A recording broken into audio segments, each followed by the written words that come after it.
యవనస్తులకి ఏం కావాలో అది ఇద్దాం అనుకుని కొంతమంది ఈ గిన్నెకోడి కటింగ్లు వేసుకునేవాళ్ళు, పిచ్చి బట్టలు వేసుకునేవాళ్ళు, పిచ్చిగా ప్రవర్తించేవాళ్ళు, పిచ్చిగా అరిచేవాళ్ళు, పిచ్చిగా గంతులు వేసేవాళ్ళు ఎక్కువైపోయారు.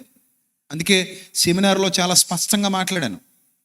చాలా స్పష్టంగా నాట్యం అంటే ఏంటి, నాట్యం విధానం ఏంటి, ఎన్ని రకాల నాట్యాలు ఉన్నాయి, దావీదు ఏ విషయాల్లో స్కాలర్, వాళ్ళు చేసే నాట్యం ఆ ప్రాచీన నాగరికతలో ఎలా ఉండేది, ఇప్పుడు వేస్తున్న గంతులు అప్పుడు దావీదు చేసిన నాట్యము ఒకటేనా, నాట్యము అన్న పదం పెట్టినప్పుడే గంతులు కాదని తెలిసిపోద్ది కామన్ సెన్స్ ఉన్నవాడికి.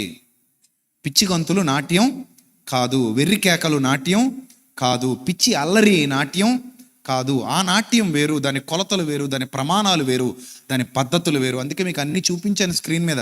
భరతనాట్యం ఎలా ఉంటుంది, కథాకళి ఎలా ఉంటుంది, కూచిపూడి ఎలా ఉంటుంది, ఇంకా రకరకాల ప్రాచీన నాట్యాలు ఎలా ఉంటాయి, అన్నీ చూసాం మనం.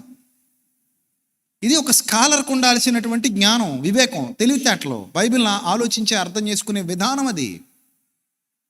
మనం యవనస్తులం కదా, యవన దశలో ఉన్నాం కదా, కాబట్టి మనకు కొంచెం ఊపున్న పాటలు కావాలి, ఊపున్న పద్ధతులు కావాలి, ఊపున్న స్థితిగతులు కావాలంటే నువ్వు ఎంత ఊపుకుంటావు అంత ఊపుకో, కానీ దేవుడు కూడా రోజు ఊపుతాడు నిన్ను. ఆయన ఊపాడు అనుకో, ఇంక ఇక్కడ ఎక్కడ ఉండవు, ఎక్కడికో పోయి ఊగుతావు కదా. సో కాబట్టి మనం వాక్యాన్ని ఆలోచిస్తున్నప్పుడు దేవుని మాట మన హృదయంలో పడటం ద్వారా మనం తప్పిపోయిన స్థితిలో నుంచి మరలా అక్కడ తిరిగి వస్తాం. దేని ద్వారా వస్తుంది? దేవుని వాక్యం ద్వారా వస్తుంది. నీ సత్యమే వాక్యము, వాక్యమే సత్యము, సత్యము మిమ్మును స్వతంత్రులనుగా చేయును. There is no other option, one and only truth, God's truth. There is no other option, one and only option, that is called truth.